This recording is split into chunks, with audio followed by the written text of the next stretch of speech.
Hello everyone, welcome to this channel EcoNet GRF. In this video lecture, we will be discussing the questions from 2020 NTA NET economics paper. And in this particular video, we will be discussing 10 questions and we will be solving the questions along with the explanations. Right, so let's begin with that. Now let's look at the first question. So the first question is asking us to match list 1 with list 2. So we see that this is the list 1, this 4, and this is the list 2. So these are the options, and this is a very general question, but still we will try to give an explanation so that it would be easy for us to match this two list, right? So we see that there are four terminologies. First is Laffer curve, second is deadweight loss, third is COS theorem, and fourth is game theory options, right? So let's look at the explanation so that we get some idea what these terminologies refer to, right? So first look at the Laffer curve, right? Okay, so I have looked at the Laffer curve and I have given the reference for this terminology that I am looking at a book called Survey of Economics. It is by economist called Tucker. You can find this online. I will be putting a link for this. And we know that Laffer curve is coming from the supply side economics. Okay, this is from supply side economics, and this is relatively a new phenomenon, and it is discovered in 1960s, and it is by Arthur Laffer.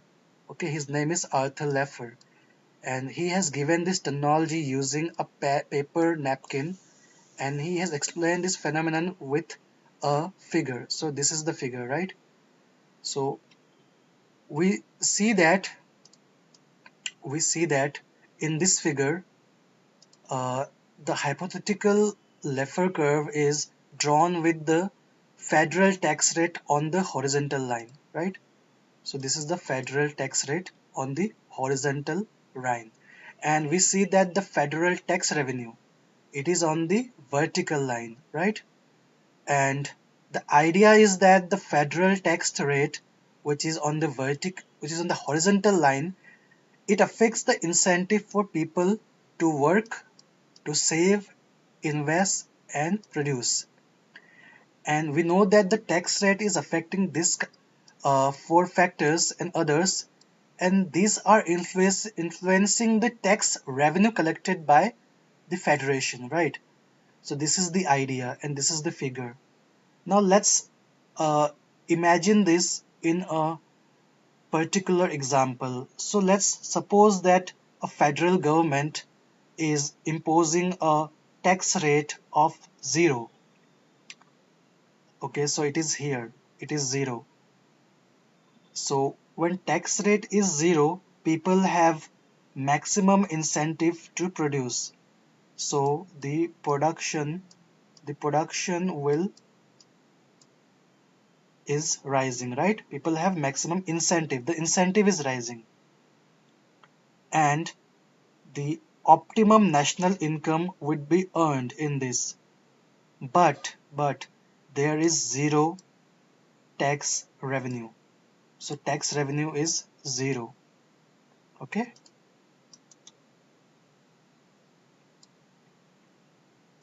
Now imagine a different scenario that federal government is setting a tax rate at an opposite extreme of 100%, somewhere here at point D. Now we see that at a 100% income tax rate, people will have no reason to work, no reason to produce, and to earn income. So they will be trying to reduce their tax liabilities by engaging in sort of unreported income, or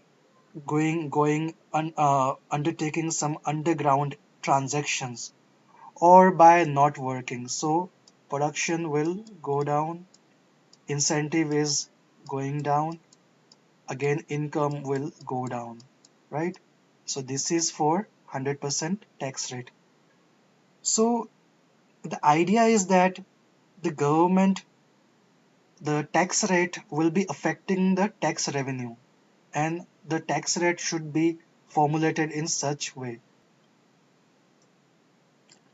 Okay, now let's look at the second option, which is deadweight loss, right?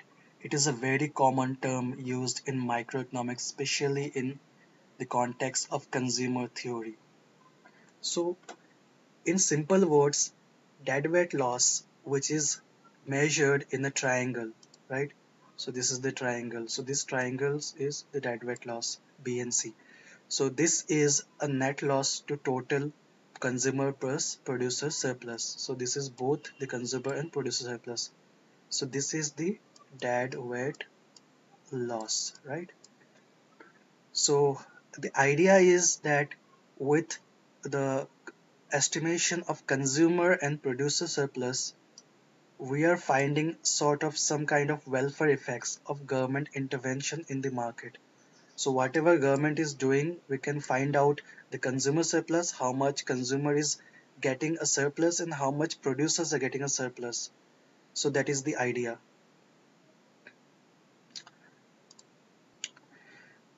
Now when we suppose that government is imposing a price ceiling, right?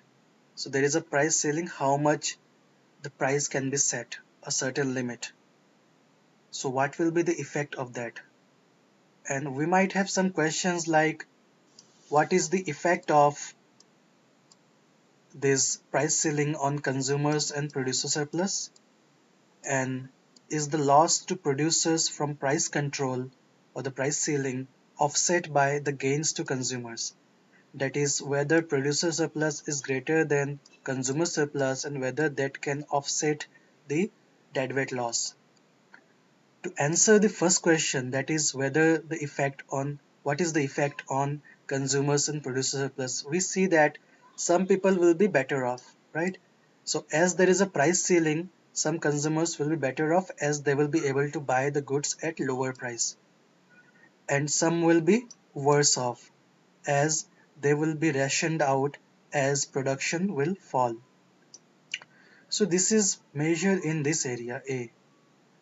So this is the consumer surplus gained by a group, and this B is the consumer surplus gained by loss uh, by group 2. So this is the gain by group first group, and this is a loss by second group. So we need that this is a greater, right? This A is greater, so A is greater than B. So the effect is overall effect is positive, right? Now when we look at the producer, so when we look at the producer, we see that some people are selling at lower price, that is Q1. So here we see that some people are selling at lower price. I apologize for the inconvenience. So let's resume. So we see that the producer will be selling at lower price. Some producer will be selling at lower price Q1, and they will stay in the market, and some will leave the market, and we see that the C area is the loss, right? Let me erase this all. Okay, now see that this C area, this C is the loss due to the market loss as people are leaving the market. So we see that the net change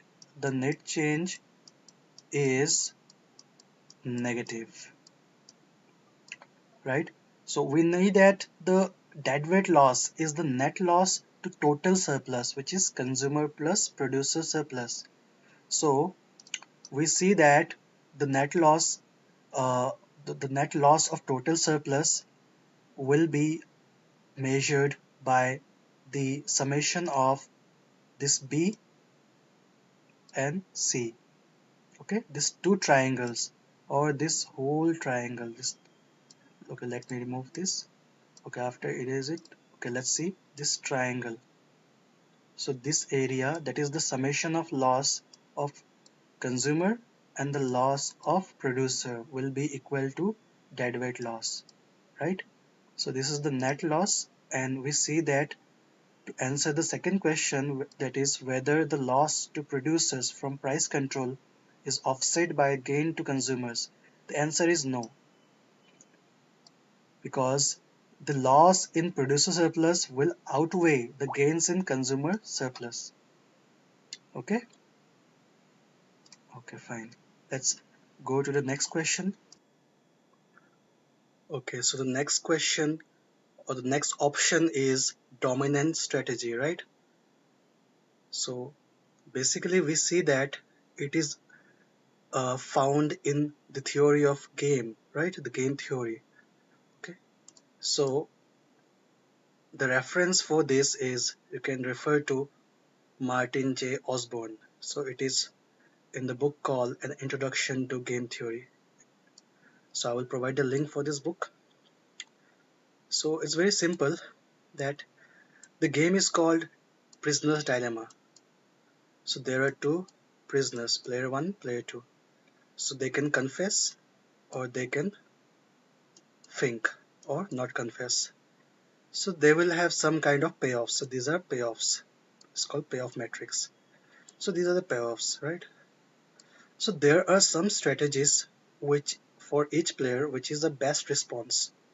That is the best regardless of what the opponent chooses, right?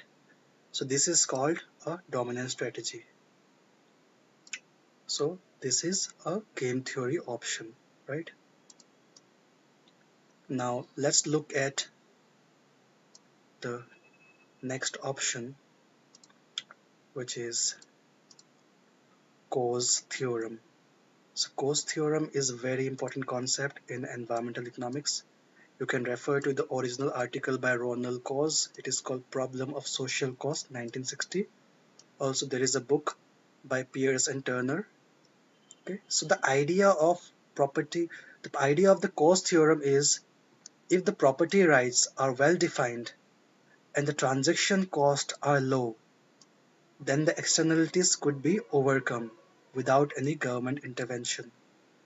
So it overcomes the problems faced by the earlier economics theories that there need to be government intervention. Okay, government intervention. So this theory says that no, it is not required. Private bargaining could reach a better outcome, an efficient outcome when the property rights are well defined and transaction costs are low. So the assumptions for this theorem is that the externalities are there. There is a perfect information among those people involving in the bargaining. Both of the people have the price taking behavior. There is a costless system for enforcing agreements in courts. Okay, and again there is no transaction cost, is very important. Further, the utility maximization and profit maximization are expected among those people. So let's look at the next op. So let's look at the match the following question. Okay, let me erase this. So it's very simple that we know that the first option, that is effectiveness in private market in dealing with externalities, is COS theorem, right? Second, we see that the relationship between increase in tax rate and tax revenue, it is Laffer curve, right?